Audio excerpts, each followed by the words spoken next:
এরপর আল্লাহর নবী বিশ্ব নবী রাহমাতুল লিল আলামিনকে পৃথিবী থেকে বিদায় করার জন্য হযরত ওমর বলেন, আমি রাসূলের পেছনে দেওয়া করলাম, কোন সময় মুহাম্মদকে যদি একা নীরবে নিবৃত্তে পেয়ে যাই, এই পৃথিবীতে মুহাম্মদকে আর রাখবো না।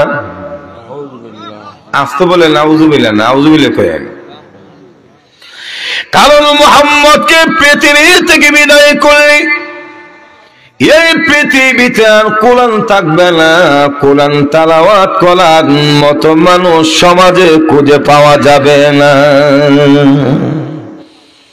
উস্তাদ যদি না থাকে, ছেলে মেয়েদের যেমন পড়াশোনা হয় না, বক্তা না থাকলে যেমন মাউথ নিজে নিজে ওয়াজ করতে পারে না, ওমর চিন্তা করছে মুহাম্মদ না থাকলে এই সমাজে কোরআনের আওয়াজও থাকবে না। হযরত ওমর বলেন, এজন্য নবীজির পেছনে পেছনে অনুসরণ করতে লাগলাম। কোন সময় আল্লাহর নবী বিশ্ব নবীকে একা একা কোন জায়গায় পাওয়া যায় কিনা। হযরত ওমর বলেন, দুনিয়ার মানুষেরা রে খুঁজতে খুঁজতে হঠাৎ করে একদিন তাকায় দেখি রাতের নিশীথে গভীর রজনীতে আল্লাহর পয়গম্বর রাস্তা দিয়ে একা একা হাঁটতেছে। হযরত ওমর বলেন, আমি মনে মনে চিন্তা করলাম, এই মুহূর্তে মুহাম্মদকে মারার সময়, কারণ এখন যদি মুহাম্মদকে মারি কেউ দেখবে না, সাক্ষী দিবে না। মজুর বলছি কেন? দেখলে না সাক্ষী দিতেন, না দেখলে কেমনে দিবেন? তবে একটা বিষয়, এই পৃথিবীতে আল্লাহ রাব্বুল আলামিন মানুষকে বড় আদর এবং মহব্বত করে সৃষ্টি করেছেন। এই জন্য 7 সমুদ্র 4 নদীর মধ্যে গিয়ে যদি কেউ কোনো মানুষকে হত্যা করে, হত্যাকারী গোপনে থাকতে পারে না, আল্লাহ তার চেহারা প্রকাশ করে দেয়।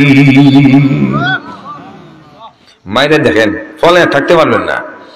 ময়মনসিংহের বলবো, এক বেটা 20 বছর আগে মানুষ খুন করছে। যখন কয় বছর? 20 বছর আগে মানুষ খুন কইরা ভাগ্য গেছে গা। 20 বছর পরে বেটা নিউ আকৃতিতে, 20 বছর আগে জোয়ান আছেন না, 20 বছর একটু বুড়ো তো রয়েছে না, চুল বাল বাবরি সাবরি রাখিয়া, বাল মানে চুল আর কি রাখিয়া গান গা। তো একদিন গিয়া বেড়া গান গায়া একটা গান নিয়ে এমন বাইরে হয়েছে, ওই গানের কণ্ঠস্বর চিনে 20 বছর পরে গোয়েন্দারা তাকে নরসিংদী থেকে ধরে নিছে। বুঝতে পারছে? পারবে না। হযরত ওমর বলেন, এখন যদি মালিক কেউ দেখবে না, মুহাম্মদকে মেরে ফেলবো, আমার বিরুদ্ধে কেউ সাক্ষী দিবে না, কারণ সমাজের মানুষ ঘুমন্ত না, সবাই ঘুমন্ত জাগ্রত না। জুড়ে কোন ঠিক না? হযরত ওমর বলেন, আল্লাহর নবী পথ দিয়ে হাঁটেন, আমিও হাঁটি, কোনো কথা বলি না, কোনো আওয়াজ দেয় না, কোনো সারা শব্দ করি না। কারণ আমি যদি আওয়াজ দেই আর মুহাম্মদের কানে যদি আওয়াজ পৌঁছে যাই, মারতে পারবো না, সজাগ হয়ে যাবে। মজুর বলছি কেন? বাড়ির মালিক যদি সজাগ থাকে, চুরি করতে পারে। আর তো এখন না, একবার উমরও সুরের মতো। এজন্য দেখবেন চুরি করতে গেলে কোনো আওয়াজ দেয় না, ঠিক না? যারা ঠিক কইছেন, চুরি করার অভ্যাস আছে নাকি? জানেন কেমনে? আমার উস্তাদ মুকাররম এই যে উলিউর রহমান ভাইয়ের বন্ধু আল্লামা জুবায়ের আহমদ আনসারী একটা ঘটনা বলছিলেন, বলবনি? ইয়ে আসতে কইলে ওয়াজ সামনে আইতেমি না, জুড়ে হল বলবনি? হুজুর আমার এলাকায় এক সুরারে জিগাইলাম, রে চুরি করতে যাস না? কন্যা হুজুর বসে নে না, কেন? কাশি মারি। এখন কি মানে? তো কাশি মারার জন্য ছুরি এনে না, বিষয়টা বললাম না। কাশির সাথে ছুরির কি সম্পর্ক? হুজুর বুঝছেন না, কাশি দিলে মালিককে সজাগ হয়ে যায়, আর সজাগ হয়ে গেলে আর চুরি করতে পারি না। তো ওমর আমি কাশিও দেয় না। সুবহানাল্লাহ এখন না, আল্লাহ নবী হাতের, আমিও হাতে কোনো কথা বলিনি, কোনো কাশি দেয়নি।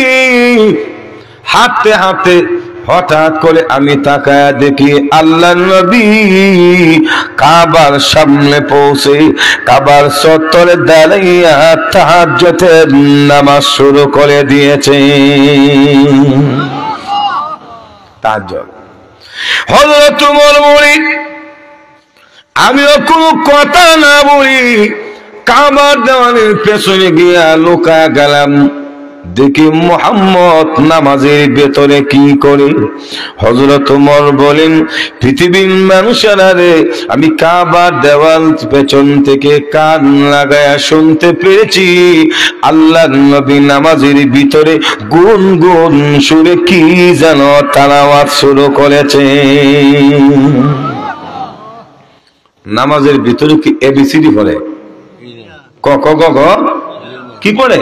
আল্লাহর কোরআন। হযরত ওমর বলেন, নবীজি সুন্দর কলটি তেলাওয়াত শুনি আমি নিজেই মন্ত্রমুগ্ধ হয়ে গেলাম।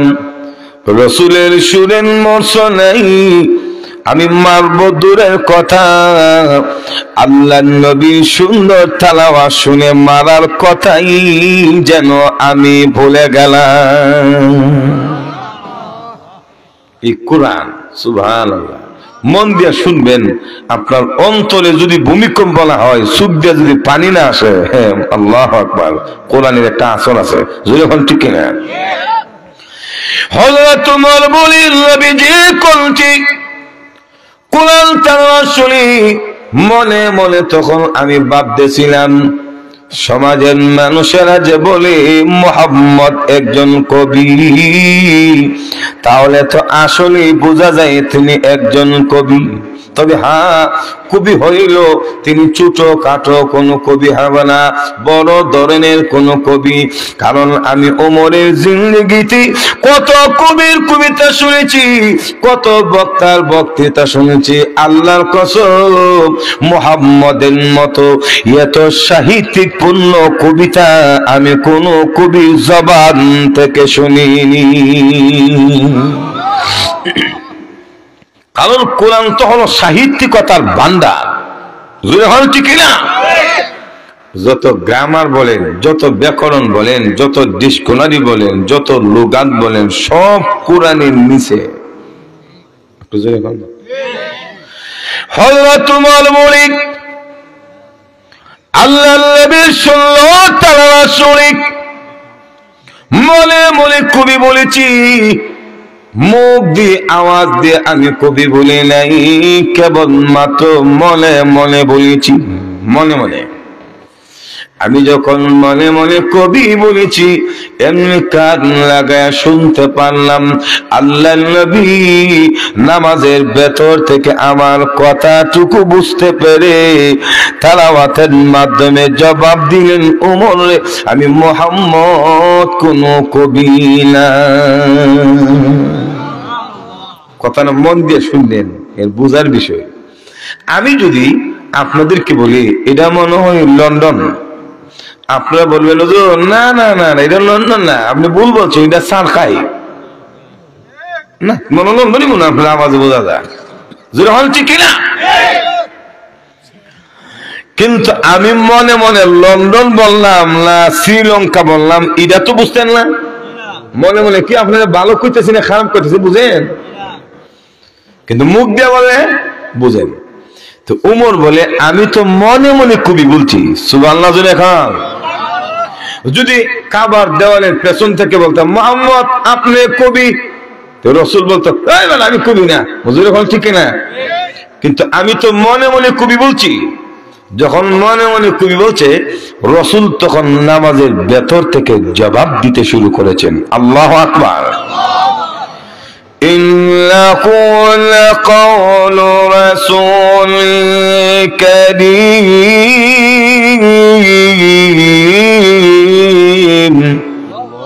وما هو بقول شاعر قليلا ما تؤمنون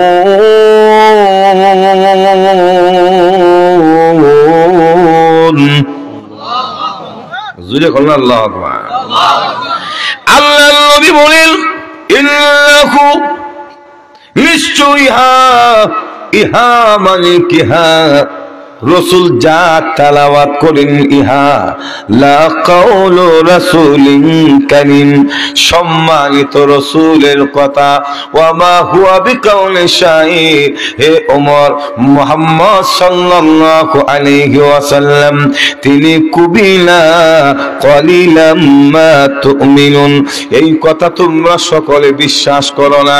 আমাদের নবী তিনি যে আখির নবী, তিনি যে ইমামুল মুরসালিন, তিনি যে খাতামুন নবিয়্যিন, তিনি যে রাহমাতুল লিল আলামিন, দুজাহানের সরদার। এই কথা আবু বকর সিদ্দিকের মতো কিছু সংখ্যক মুমিন মুসলমান ছাড়া মক্কার মুশরিকরা বিশ্বাস করে না। হুজুর এখন ঠিক না? উমর করে বাবা আমি মনে মনে কবি বললাম আর এইবারে আমার মনের কথা বুঝছে না। তাহলে যে ব্যক্তি মনের কথা বলতে পারে উনি কবি না হইল জ্যোতিষ বা গণক হবে। নাউজুবিল্লাহ জোরে খান। গণক বুঝেননি? গণক আমরা শুরু সময় দেখছি সাদা ব্যাগ লাগায়া, টাঙ্গাইলা ব্যাগ লাগায়া গ্রামে গ্রামে কিছু সন্ন্যাসী যাইতো আর গেলে মানুষের হাতের আঙ্গুলের দাগগুলি দেখে দেখে ভবিষ্যৎবাণী দিত কার কপালে কি আছে। আর মানুষও এমন ব্যাকল দেখেন তো আমার ছেলের হাতটা লন্ডন যেতে পারবো নি, মজুর এখন ঠিক কিনা? আমার মেয়ের হাতটা দেখেন তো এসিসি পাস করতে পারবো কিনা? উমা এসিসি পাস করবে না ফেল করবি রে গণক কেন? গণকের 14 গোষ্ঠী তো জানে না, জানেন কে? এই কথা বিশ্বাস করলে ইমান থাকবে? হযরত ওমর বলেন আমি মনে মনে করে বলেছি মনের কথা তিনি কেমন জানে? যে লোকটা মনের কথা বুঝতে পারে তাহলে তিনি কবি না হইল গণক বা জ্যোতিষ হবে। এই কথাও কিন্তু মনে মনে বলতেছে, মনে মনে। যখন দ্বিতীয়বার রসুলকে গণক বলছে রসুল তখন নামাজের ভেতর থেকে আবার জবাব দিতে শুরু করেছে। সুবহানাল্লাহ এখন না বলবো وما هو بقول كاهن قليلا ما تذكرون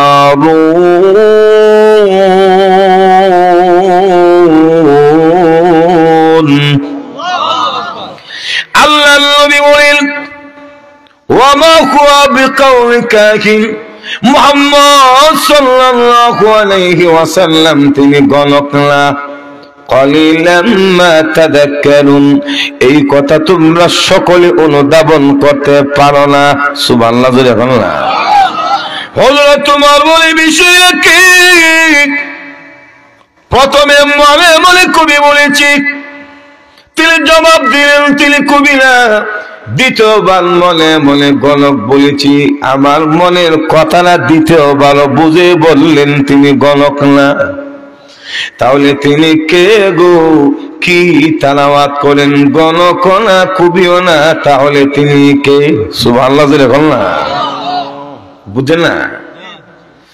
গণক না কবিও না, গণক না কবিও না, কে কি তেলাওয়াত করে? সুবহানাল্লাহ এখন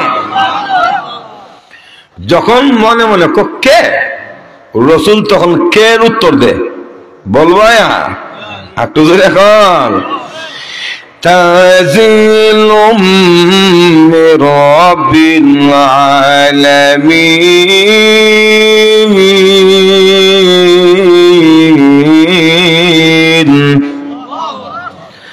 আল্লাহর নবীর নামাজের ভেতর থেকে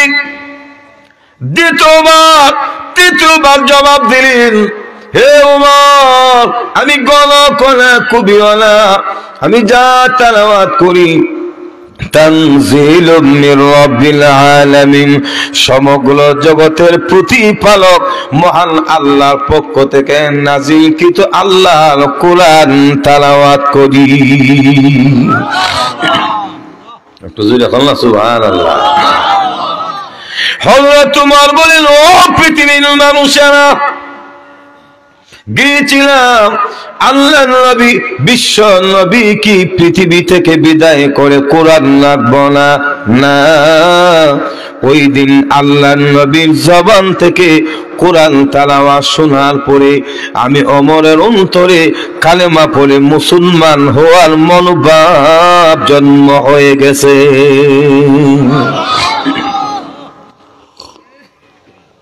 উমর গেছিল কোরআনের আলো নিবাইতো, আর আল্লাহ কোরআনের আলো উমরের অন্তরে আরো জ্বালায়া দিছে। সুবহানাল্লাহ জুড়ে আল্লাহ। এজন্য আল্লাহ বলেন, ওয়া ইন্না লাহু লাহাফিজুন,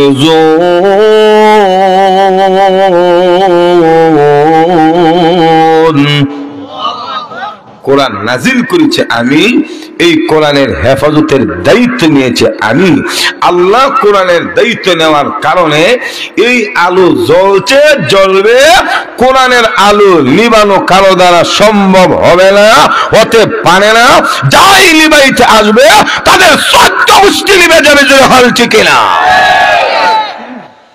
এটা কি সেনাগানিমার কেন সুমের কুফির বাতি যে ফুদিলে নিবে যাবো গা?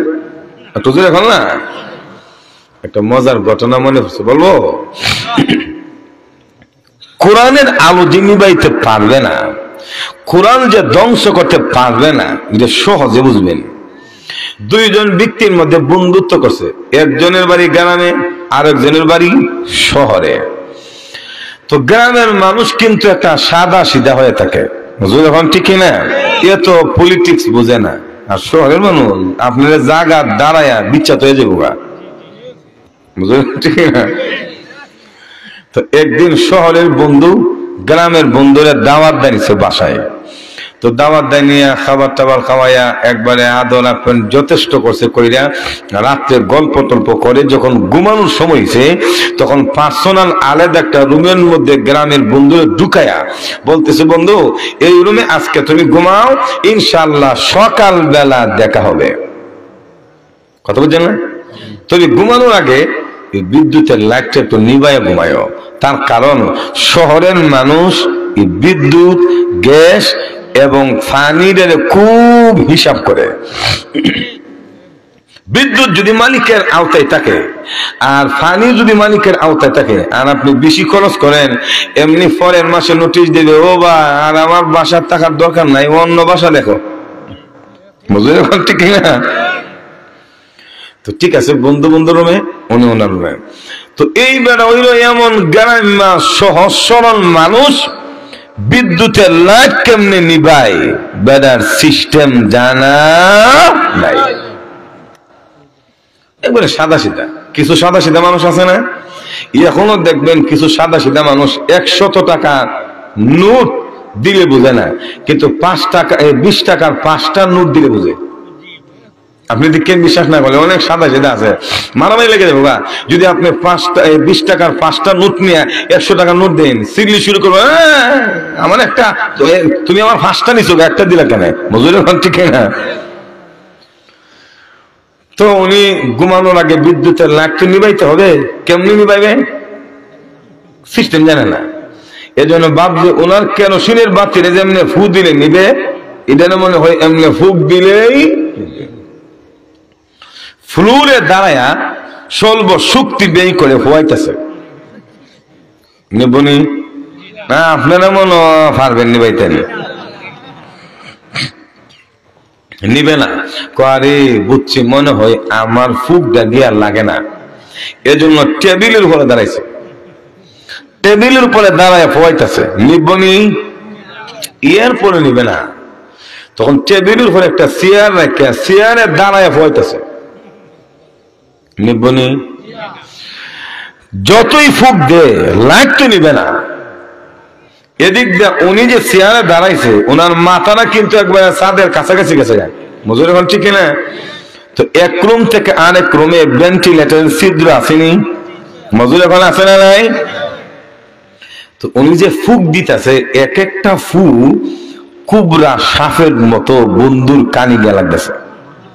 কুবরা সাপ বুঝেনি? কিং কুবরা ফাঁক ফাঁক ফাঁক ফাঁক দেয়, একটা ইটা দিয়ে হা করে উঠবো, হুজুর এখন ঠিক না? তো বন্ধুকে কি তাই দিয়ে আসলাম, বন্ধুরে ঘুমাইতো আবার এমন আওয়াজ করে কেন, আওয়াজের তো লক্ষণ বালা না। যদি আল্লাহ না করুক সাপে কাটে তাইলে তো আমার বন্ধুরে বাসাত আনা রস বাইর করে দিব মামলা করে, হুজুর এখন ঠিক না? দৌড়ে আইছে, আয়সার দরজায় টুকনি দিছে, দেওয়ার পরে তাকায় দেখে ইয়া আল্লাহ, লিঙ্ক যে একটা দিছে একবারে 3 তলার ছাদ দেখা যায়, এর ভিতরে বারান্দার কোনো খবর নাই। বুঝছেননি লিঙ্কটি? আর গাম মাথা থেকে পায়ের দিকে রসগোল্লার শিরার মতো পড়তেছে। দেখে একটা দমকন কি লাগ দিছি নেবে না, সরলের বন্ধু রাগ করে না, বুঝতে লাগছে আরে আমার বন্ধু তো সরলের বাপ, মজুর এখন ঠিক না? তো বন্ধু দমক দেও না, দমক দেও না, নিবে না মিয়া? এমনি নিবদ না, এটা কি তোমার কেরোসিনের বাতি যে তুমি নিবাই নেবা? কারণ এইবার হলে গ্রামের মানুষ ঘুমানোর আগে বালিশের মধ্যে মাথাটা রাখিয়া কেরোসিনের বাতি তো ফু দিয়া, মজুর এখন নিবে লাগছে মোমের বাতি এমনি তাওয়া দিয়ে নিবে লাগছে। বন্ধু এটা এমনি নিবে না, কেমনে নিবে? এটা নিবাইতে হলে সুয়েসের মধ্যে টিপ দিতে হবে, যখন ঠিক না? সুয়েস কই কই তো দেওয়ালে, বিদ্যুতের লাইটের সুয়েস যেমন দেওয়ালে, এই কোরআনের লাইটের সুয়েস হলো আল্লাহর আরশে আজিমে। তো কেউ যদি নিবাইতে চাও তো ওই জায়গা যাও, যাও, ওইখানে বিমান দিয়ে হেলিকপ্টার দিয়ে রকেট দিয়ে জিন্দিগিতে যাওয়া সম্ভব না। এই বিশ্ব থেকে মুসলমানের জীবন বিধান কোরআনের আলোকে নিভে দেওয়া পৃথিবীর কামনা সম্ভব হবে না, যখন ঠিক না? দেখছেন না মাঝে মধ্যে আগুন লাগায় দেখে শেষ করে লইতো। এই যে সুইডেন ডেনমার্ক কিছুদিন আগে লাগাইছিনি, আরে ব্রিটিশরাই তো আগুন লাগায় শেষ করতে পারছে না। 3.5 লক্ষ কোরআন শরীফ ব্রিটিশরা মুসলমানের গড় থেকে নিয়ে আগুন জ্বালায়া সারকার করে দিয়েছে। তাদের লক্ষ্য উদ্দেশ্য হলো মুসলমানদের কোরআন ভারতবর্ষে লাগবে না, কিন্তু 3.5 লক্ষ কোরআন শরীফ জ্বালাইলে কি হবে? আজ পর্যন্ত আল্লাহ গোটা পৃথিবীতে 6 কোটি হাফেজ কোরআন তৈরি করে রেখে দিয়েছে। তো আগুন দিয়া ছাপা খানা পুরানো যায়, মজুর এখন ঠিক না? বুম মেরে কোরআন শরীফ পুরানো যায়, কিন্তু মুসলমানের সিনার ভিতরে যে কোরআন আছে এটা কেরেন লাগায়ও বের করা যায় না। আপনাদের এখন ঠিক না? পারবনি? এই জন্য কবিতা বলছিল, বলবো? যদি আগুন লেগে যাই পুড়ে যাই, যদি আগুন লেগে যাই পড়ে যাই, পৃথিবীর সব বইয়ের দোকান বিশ্ব থেকে হারাবে না পবিত্র কোরআন, বিশ্ব থেকে হারাবে না পবিত্র কোরআন। কোরআন ছিল, আছে, থাকবে। কোরআনের বিরোধীকারীরা দুলাবালির সাথে মিশে অস্তিত্বহীন হয়ে যাবে, যখন ঠিক না? এখন মাঝে মধ্যে দেখেন না আগুন লাগায় দেখে আমরা কি বলি, মজুর এখন ঠিক না? কি বলি তারা তো জানে না। সুইডেন আর ডেনমার্ক মুসলমানের 1-2টা কোরআনে আগুন দিছে না, পরে 200 কোটি মুসলমানের অন্তরে আগুন দিয়েছে, এখন ঠিক না? আজকে তারা কোরআন খুলে তিরস্কার করে, কিন্তু সেই দিন বেশি দূরে নয় যেদিন সুইডেন, ডেনমার্ক, রাশিয়া, আমেরিকা সহ গোটা পৃথিবীর ফলতে কোরআনের বিধান প্রতিষ্ঠিত হবে, জোরে বল ঠিক কিনা? আমার জোরে এখন ঠিক কিনা? বাংলাদেশে ইনশাআল্লাহ অচির ইসলামী হুকুমত কায়েম হবে। কোরআনের এই গণজোয়ার মুসলমানদের সে উত্তাল দমিয়ে দেওয়ার শক্তি পৃথিবীর কারণে, জোরে বল ঠিক কিনা? আপনারা কি মনে করেন এই দেশ কি কোরআনের দেশ হবে না? এখন যতই ষড়যন্ত্র করো, তোমরা ষড়যন্ত্র যেখানে শেষ, আমাদের রবের কৌশল সেখান থেকে শুরু। তো আসুন, কোরআন নাজিল করছেন কে? কোরআন হেফাজতের দায়িত্ব কার? কোরআন এইভাবে আল্লাহ নাজিল করে হেফাজতের দায়িত্ব নিয়ে বিশ্বের বুকে যে কোরআন রাখছেন আমাদের জীবন বিধানের জন্য, আমরা কি কোরআনের হক বা দায়িত্ব আদায় করতে পেরেছি? কে কি জবাব দিবেন মনার পরে? লক্ষ্য করে দেখুন, গোটা পৃথিবীতে মুজাদ্দিদ জামান জাস্টিস আল্লামা মুফতি তাকি উসমানী দামাত বারকাতুহুম বলেছেন, মুসলমানেরা রে,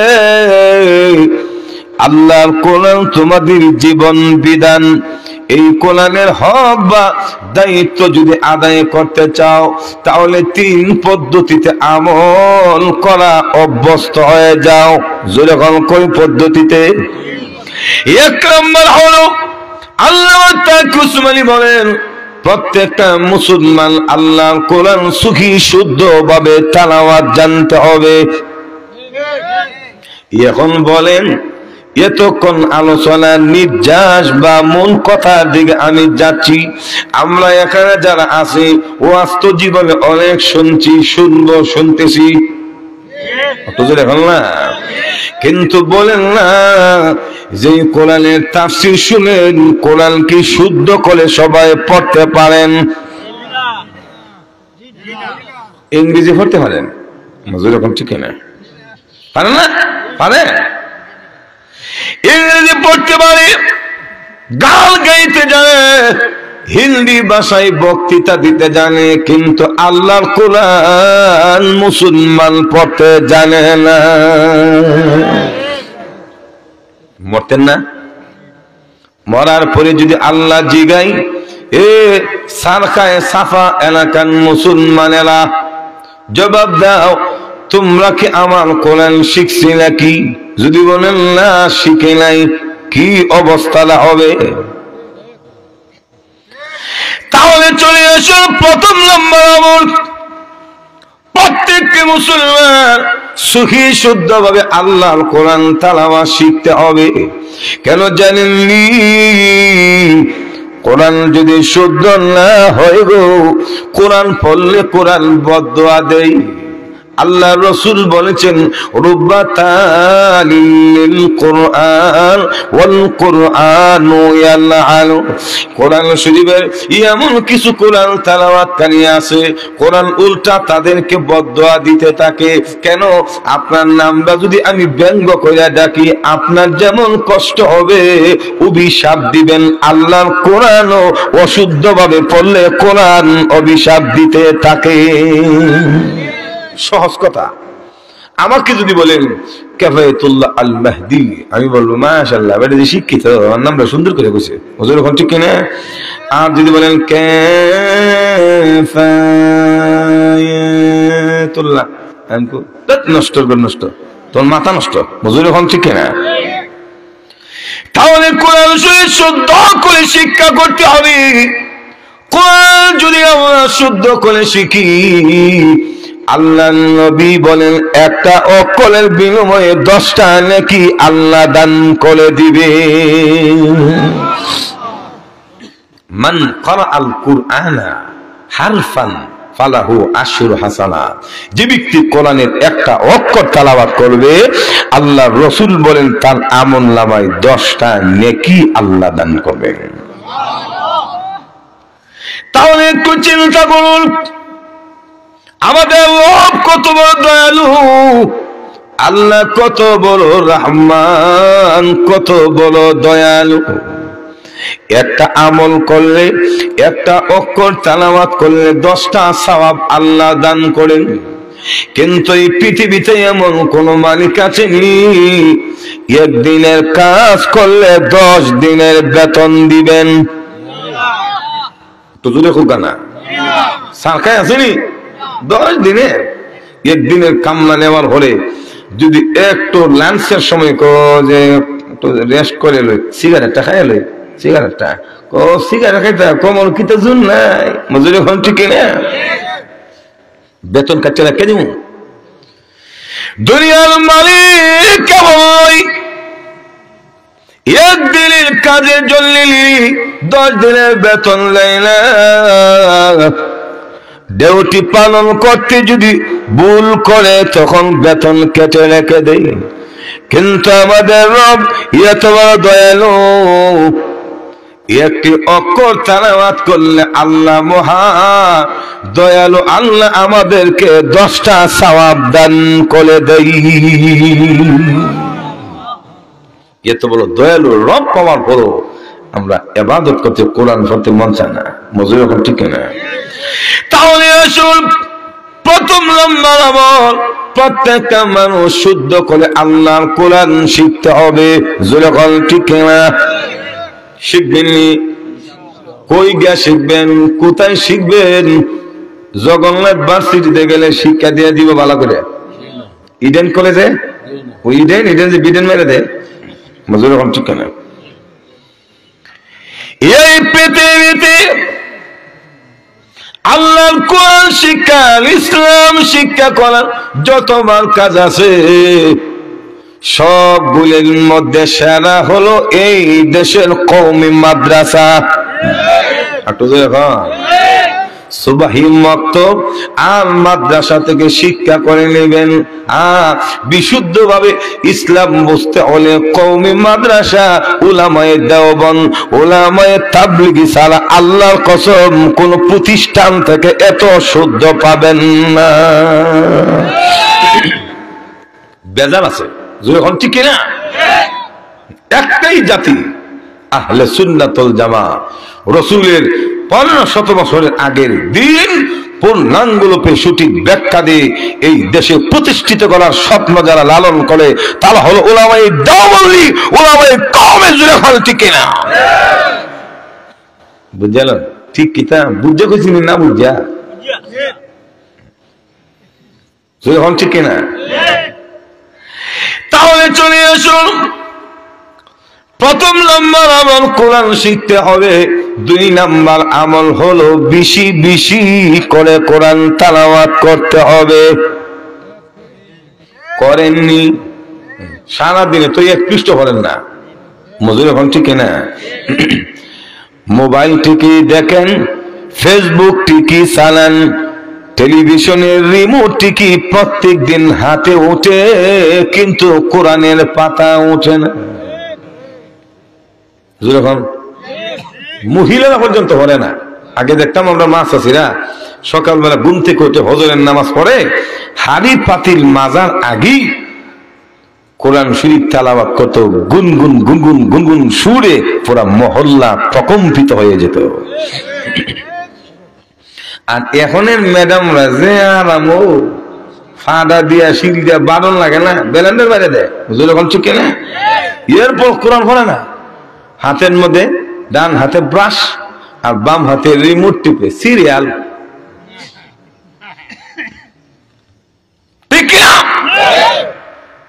স্টার জলসা, জি বাংলা, মজুরি এখন ঠিক না? যতদিন মহিলা জি বাংলা স্টার জলসা দেখে, এই মহিলাদি বেয়াদব হইয়া স্বামীর সংসার ভেঙ্গে দেওয়ার প্রতি উদ্বুদ্ধ হইতে থাকে।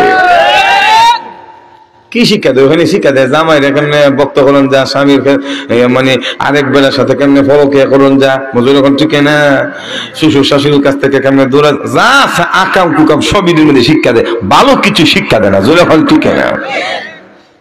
অসুবিধা হইতেছে আল্লাহ জানে। এলাকার মহিলা মনে আমার বকতেছে, বকলে বকেন, হক কথা বলতে হবে, ঠিক না? আমরা ডাকি তোমাদেরকে আল্লাহর জান্নাতের দিকে। আর সিরিয়াল, ছবি, টেলিভিশন ডাকে তোমাদেরকে জাহান্নামের দিকে। তাহলে চলে আসো 2 নম্বরের আমল, বেশি বেশি কোরআন পড়তে হবে। কোরআনকে যারা বেশি তেলাওয়াত করবে, কোরআন শরীফকে যারা আপন বানায়া নেবে, কিয়ামতের ময়দানে এই কোরআন সুপারিশ করে করে আল্লাহর জান্নাত পর্যন্ত পৌঁছিয়ে দিবে।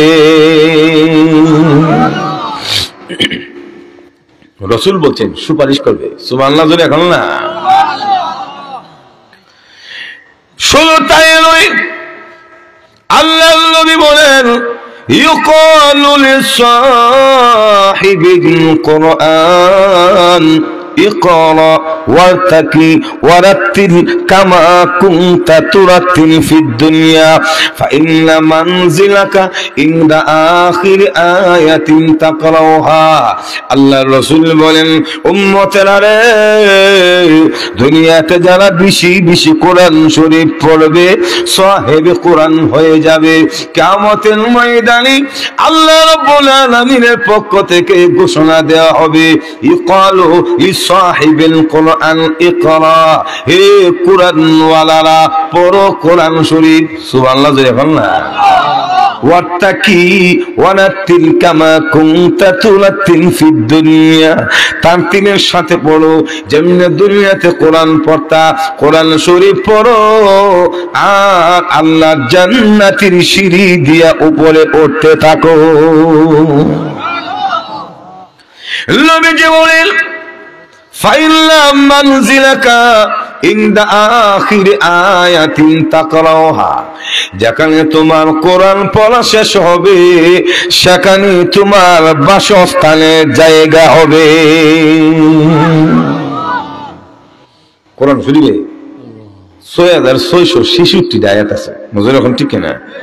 একটু গণার মধ্যে ইখতিলাফ আছে, 1-2 কমে 6666 যেরকম ঠিক না? তাহলে 6666 আয়াত যেখানে শেষ হবে সেখানেই বাসস্থান হবে। এতে বোঝা যায় কোরআন তেলাওয়াতকারী সাহেব কোরআন আল্লাহর জান্নাতের সর্বোচ্চ তলায় বাসস্থান হবে। সুবহানাল্লাহ জোরে হন। দুনিয়াতে তো অনেকে বিল্ডিং এ থাকবার মন চায়, জোরে হন ঠিক না?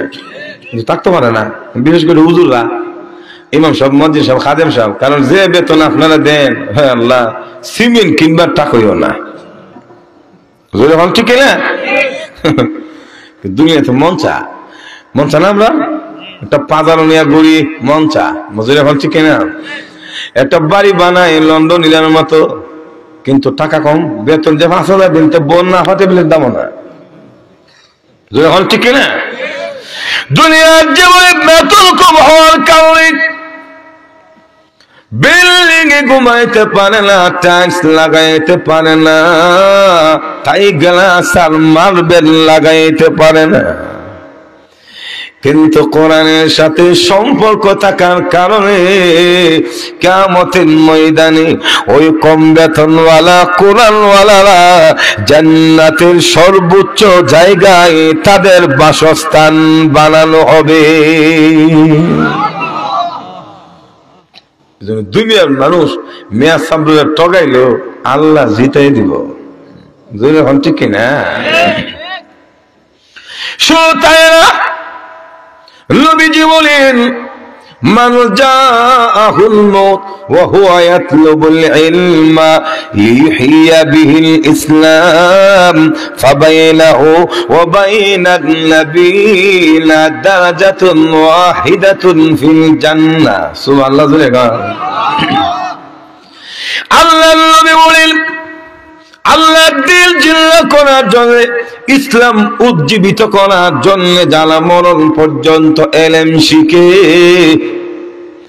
কিয়ামতের ময়দানে জান্নাতের ভিতরে নবীদের অতি কাছাকাছি তাদের বসবাসের জায়গা করা হবে। প্রধানমন্ত্রীর কাছে কি মেম্বার যাইতে পারে? তুই বল না, কারণ প্রধানমন্ত্রীর দাম বেশি। আল্লাহ রাব্বুল আলামিন গোটা পৃথিবীর প্রধান। সুবহানাল্লাহ জোরে এখন না। আল্লাহর মন্ত্রীরা হলো আল্লাহর সম্মানিত মেহমান দোস্তরা হলো আম্বিয়া কালাম। আল্লাহ রসুল বলেন এই সম্মানিত আম্বিয়া কালামদের কাছে দুনিয়াতে যারা মরণ পর্যন্ত এলেম শিখবে এই মাওলানা সাহেবরা নবীদের অতি কাছাকাছি থাকবে। এখন তো দাম দেন না, ইমাম সাহেব যদি হক কথা বলে সভাপতি কিতা চাকরি করবেন না যাবেন গা মজুর এখন ঠিক না, এখন ঠিক না। কিন্তু কিয়ামতের মাথায় এমনি বলবেন মজুর এখন ঠিক না, কারণ মিয়া সাহেব তো মন্ত্রীর লোক। তাহলে আসলে সব কথা বলা যাবে না। আজান দিয়ে দিবে, 2 নাম্বার আমল হলো বেশি বেশি করে কোরআন পড়তে হবে, ঠিক না? কোরআন পড়তে রাজি আছেননি? আলোচনা করেন। যদি কোরআনকে সঙ্গী বানাইতে পারেন, তেলাওয়াত করতে পারেন, শেষ করে দিব শুনেন। দুনিয়াতে উকিল যেমন তার আসামিকে বাঁচানোর জন্য হাকিমের সামনে গিয়ে জেরা করে তর্ক করে মাননীয় আদালত, না ঠিক না, ঠিক না, মাননীয় আদালত আমার মক্কেল অত্যন্ত ভালো মানুষ, তার চরিত্র খুব মধুর, যখন ঠিক না, এলাকার মধ্যে তার কোনো দুর্নাম নাই, উনি সাদারে সাদা বলে কালোরে কালো বলে, কোনো পলিটিক্যাল বোঝে না, ফেস বোঝে না, খুব সাদা মানুষ, দুর্নীতির কোনো অভিযোগ নেই, ঘটনাস্থলে উনি ছিল না। মাননীয় আদালত মাফ করে দেন, মাফ করে দেন, যখন ঠিক না। ঠিক তেমনি ভাবে কোরআন আল্লাহকে বলে পাবো এই যে লোকা দুনিয়াতে আমাকে তেলাওয়াত করেছে, আমাকে সম্মান করেছে, এই যে সাফা গ্রামের মহিলাটা, এই ম্যাডাম আমাকে তেলাওয়াত করেছে, ঘুম থেকে উঠে সিরিয়াল দেখে নাই, টেলিভিশন দেখে নাই, আল্লাহ আমাকে তেলাওয়াত করেছে। এই যে তেলাওয়াত করে মহব্বত করেছে, সম্মান করেছে, আল্লাহ আজকে ময়দানে হাসরে কেমনে গো তুমি তারে জাহান্নামের আগুনে দিবে। আমি মানি না, তাকে তুমি মাফ করে দাও। ওই হাকিমের সামনে যেমন উকিল যারা করে নির্দোষ প্রমাণ করার জন্য তর্ক করে, কিয়ামতের ময়দানে কোরআন শরীফ তেলাওয়াতকারীকে নির্দোষ প্রমাণ করার জন্য আল্লাহর সামনে জ্বালা করতে থাকবে। আল্লাহ বলবে কোরআন তোমার সুপারিশ মঞ্জুর করতে পারবো না, তার জীবনে অনেক অন্যায় আছে, অপরাধ আছে। এমনি কোরআন বলবে প্রভু গো যদি সুপারিশ মঞ্জুর না করো তাহলে বলো আমি তোমার কোরআন না, আমি তোমার কালাম না, আমি তোমার ভাষা না। আচ্ছা বলুন তো কোরআন কার কিতাব? তো আল্লাহর কিতাব। আল্লাহ কি বলতে পারবো যে আমার কিতাব না? এটা কি দুনিয়ার নেতার মতো যে দাঁড়ায় এক কথা বসে আর এক কথা? বুঝলি হল ঠিক না? দুনিয়ার নেতারা এটা করে। নির্বাচনের আগে খুব প্রশংসা, আমাকে যদি নির্বাচিত করতে পারেন সাফা গ্রাম থেকে সারখাই পর্যন্ত সুন্দর রোডের ব্যবস্থা করে দিব, যখন ঠিক না, কবরস্থান মসজিদ মাদ্রাসা উন্নত করবো, প্রত্যেকটি বিধবার পেছনে একটা বাতার কাঠ দিব, যখন ঠিক না।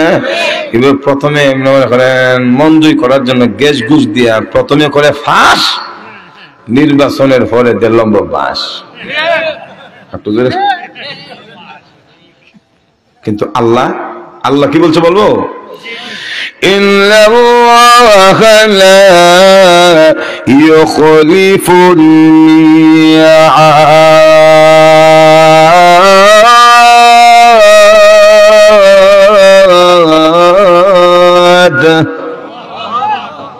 প্রতিশ্রুতির ব্যতিক্রম করে না। সুবহানাল্লাহ।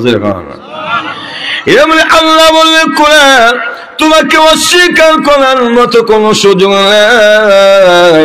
তুমি আমার কোরআন, তুমি আমার কালাম, তুমি আমার ভাষা। যাও আজকে ময়দানে হাসরে তোমার সুপারিশ মঞ্জুর করে নিয়েছি। তোমার সুপারিশকারীর তামাম জিন্দেগীর গুনাহ মাফ করে আমি আল্লাহ জান্নাতের ফয়সালা দিয়ে দিয়েছি। তাহলে 2 নম্বর হবে বেশি বেশি কোরআন পড়তে হবে। রাজি আছেন তো ইনশাআল্লাহ? 3 নম্বর কোরআন অনুযায়ী আমল করতে হবে। এজন্য সবাই নিজেরা কোরআন